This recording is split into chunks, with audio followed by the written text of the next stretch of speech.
Thank you all very much for coming here. And Dave, actually, I loved Carlos's talk. It's going to be very, very hard to follow. I can't bring the same passion. Well, I bring the same passion. I'm not sure I can actually deliver it as eloquently as he just did. I've never had a walk-up song before, so thank you, Jana, for that. Actually, one of my daughters picked it. So when Jana asked, do you have a walk-up song? The reason I picked that walk-up song, though, is because of what you all do every day. One of the things that I really love about Tech Ops, and Dave and I have talked about this a bit, is that you all do whatever it takes to keep the NAS working. And I know this is broader than just the technicians. So it's the technicians, it's the MPAs, it's the safety inspectors. It's every one of you to try to make sure that the system runs safely and effectively. So thank you all for that.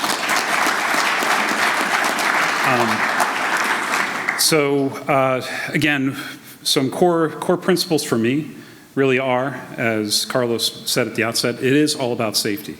So our job really is to ensure that the flying public, and we need to remember that, it's really the American public, is the reason we do the job that we do. So we are all civil servants. We are here to serve them as best that we can. I am proud to be a civil servant, and as I'm sure that all of you are as well. So thank you for what you do. It is recognized, certainly by me, every time I go out into the field and meet with people, whether that's the engineers or the technicians or anyone else, the commitment, the innovation, it's just astounding. So I couldn't be prouder to be part of this team. Just a little bit about Dave and I. So Dave, thank you for your partnership. We have a lot of robust communication. So I really appreciate, he mentioned candor several times. We have the same goals. We have the goal to make the NAS run as well as it can and as safely as it can, and looking out for the people who actually make that happen.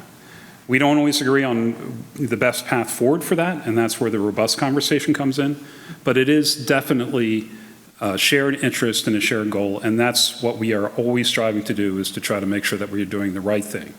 So you have my commitment that we'll continue to keep that conversation going. And I really appreciate the fact that it is an open conversation. You know, Dave always responds to me when I have questions or concerns, and I hope he feels the same way. So thank you for everything that you do. Dave is I think we're gonna do a little bit of a different format here. I won't bore you with a lot of my words, but Dave, I'm gonna hand it over to you, and let's go ahead and get going. Thanks, Dan.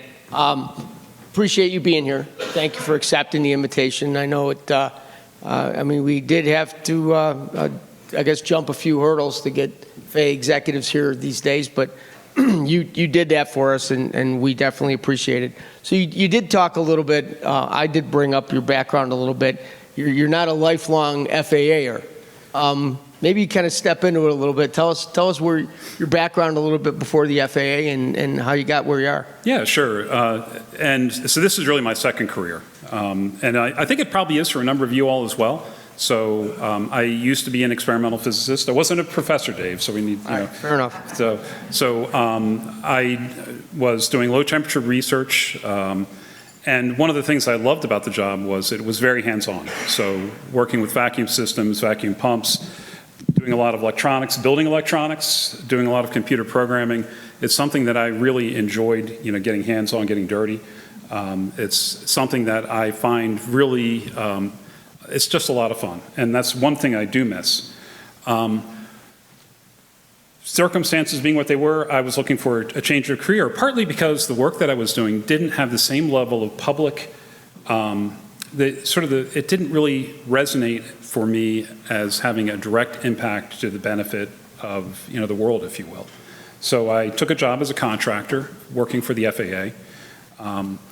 And I was just really impressed with the quality of the people that were in the FAA and in the organization. Almost everyone I met, certainly the commitment to mission, but also the high caliber of the people that are in the organization really impressed me. And so I became a Fed. And you sort of laid out my career, but it was really a different path. And I think that's something all of you should consider as well. There are a lot of different ways to get to where you end up. It wasn't planned, but I got to see a lot of different parts of the FAA, get to know a lot of different people. And again, top to bottom, the FAA is an organization that we can really be proud of. And I wouldn't trade where I am. My wife at one point, sometimes you have your career has up and downs, and this has been a rough year. And she said, well, have you looked at what your peers were doing from back when I was doing physics? And I looked at what they were doing, and I said, you know what? I like my job better. So everything you do, you should be looking every day. I know sometimes they're going to be up and downs. The day is going to suck. But when you step back and you say, did I make a difference? One of the great things about the work that we all do is at the end of the day, you can look around and you can say, you know what, I made a difference. And it's a difference that day. People getting to their destinations where they need to go safely. And it's an incredibly important mission. Thanks, appreciate that. An interesting background. I wanted folks to know it came from a sort of a different path into the FAA than a lot of folks do. You talked about making a difference. So here in front of us, ATC modernization. It's coming. There's a lot going on. There's a lot of money to be spent. Talk to me a little bit about what the future might be in ATC modernization and what our workforce can do to help advance that. Yeah, Dave, it's a great point. I think whether, not only you will do, this workforce will be doing a lot of the key work to make the new system possible. This is still being fleshed out. What I see now and what the current, the firm plans are really what I would consider to be shoring up the existing system. They're replacing things we know that we need to be replaced. It's the voice switches, it's the radios. It's really making sure that the underpinnings, the foundations of what we do is sound before we move on to some bigger transformative things. But all of that is going to have to work through all the different people in this room. Again, maybe not so much the aviation safety inspector, so I don't know how many we have here in the audience, but there's a bunch. So maybe not so much the aviation safety inspectors, although that will come with the, hopefully the second phase of the modernization. But when we start pulling cables and towers, when we start deploying new technology and new radios, this workforce is going to have to be hands-on with that. And I think there's a lot that can be done. Great, I appreciate that too. I think folks are looking forward to that. But to be able to make that happen, we have to have people. We've got to have staffing.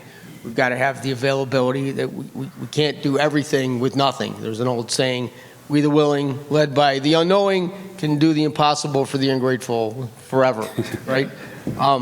But that said, they don't want to feel that way. They want to have somebody, when they turn around, they want to have somebody behind them that can help them, not to be out on their own. So what does that look like for staffing going forward, and what's the plans? Well, so we have to break it apart a little bit. As there are a number of different workforces that we need to be concerned about. So the one that we've been focused on most recently is the technician workforce, the 2101s. I am actually very optimistic, partly because of a lot of the hard work that PASS did in collaboration with the FAA on developing a workforce plan. We are moving out on that workforce plan. And it's not just words. We are hiring a lot of people right now. We're going to be hiring more people next year. One of the things that we have, because of the quality of the work that went into the workforce plan, it's an easy thing to sell. And people understand now that the critical nature of us filling that gap. I do really want to recognize, Frank McIntosh. He's all in. It is one of his number one priorities, and I'm not just blowing smoke. He is 100% on board, and he's doing everything that he can to make sure that we have the resources that we need to execute the workforce plan. Now, I expect that we're going to get through our hiring in the next 2 years. Budget's always a constraint.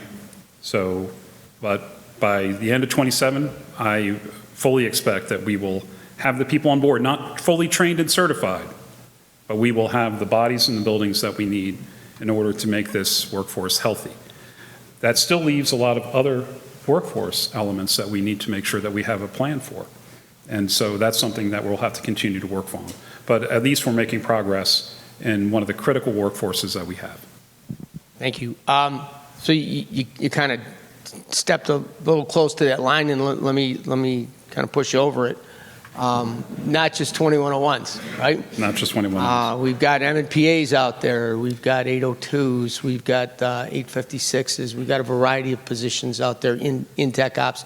And I know that you know, mission support's another line of business, and not your call, but there's positions over there as well that we're hurting. So how does the FAA get into the opportunity of hiring some of these other positions that aren't actually in the business of separating aircraft? Yeah, it's we still have work to do. So the ATO leadership recognizes that we need to fill positions that have been left vacant by people who have left the agency for a variety of reasons. We are still under restrictions about what kind of hiring that we can do, and we are working hard to make sure that we can get the permission to hire the people that we need. It's going to take some time, but this is one of our top priorities. Mine, but also not just mine. I really will say that the entire executive team recognizes that we're going to need additional resources in order to be able to keep the system running, but also to deliver the new system that we are going to be deploying. You talked a little bit about some of the challenges. You and I talked before and talked about some of the challenges that our folks have to deal with out there, and how they can almost do everything with nothing. Can you kind of talk about that? Yeah, and then, again, the whatever it takes mantra for me. I had for the first time I went to Oshkosh this year, and I was just. I spent quite a bit of time with the technicians who were supporting that effort.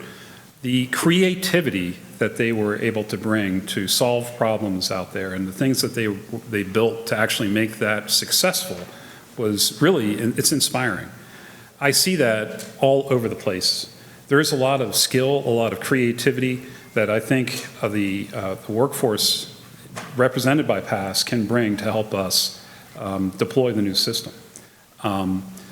The other good thing about it is we spent probably a couple of hours down on the flight line with the administrator. I would say half to two-thirds of the people who were down there with the administrator were technicians. And so he really spent quite a bit of time talking with them. By the way, it's probably a little exaggeration, because they're like, as you can imagine, anytime the administrator goes anywhere, there are like a million executives who go with them. But for the real people out there, he spent quite a bit of time with them. And he really came away impressed with the work that you all do. And also, I was impressed with, again, the creativity. We can definitely bring that to bear on the new system that we've got. Thank you. And I've had a few opportunities to speak with the administrator already, and he is fully aware already, which is really great, of our workforces, everyone we represent, and is engaging already. So I'm feeling good about that right now. We'll see where it goes, but obviously we're always looking for results. So you talked about creativity, and you talked about keeping things going. One of the things that's been out there a lot lately, and you've been engaged in, is the N90 Philadelphia situation. Yeah, so that, to me, Tech Ops, and again, this is something where this is every day for a while. I know the workforce out there was running new cable, connecting new systems, really enabling the vendor to get in and fix the problems that the vendor created. And the amount of work, the extra hours, the dedication to the mission, without complaint, was something that is really just really a credit to the workforce there. We were running 24/7. Not just in Philadelphia, but also in a lot of adjacent facilities. So the dedication to the mission, again, was just just incredible. And that's, it is a testament to this workforce and sort of the character of the workforce that, again, it's done without complaint. The air is looking for relief from that 24/7. Yeah, I get that. Yeah, okay. So, and we talked about that. understand as well. So, you know, the management team as well was right there with you. You know, so we know you all were burning a lot of midnight oil. A lot of the management teams were as well. So, again, the success of that, and we're, I would say, 99% of the way there as far as the telecommunications in Philly goes. That is really a testament to this workforce. And it is actually interesting when you know, you're privy to the conversations from the other leadership. Again, consistently from Mr. McIntosh, it's like, you know, we need relief because the technical workforce has really gone above and beyond for the N90 work. Thanks, Dan. Appreciate it. Appreciate your time. Thank you for coming here. Thank you.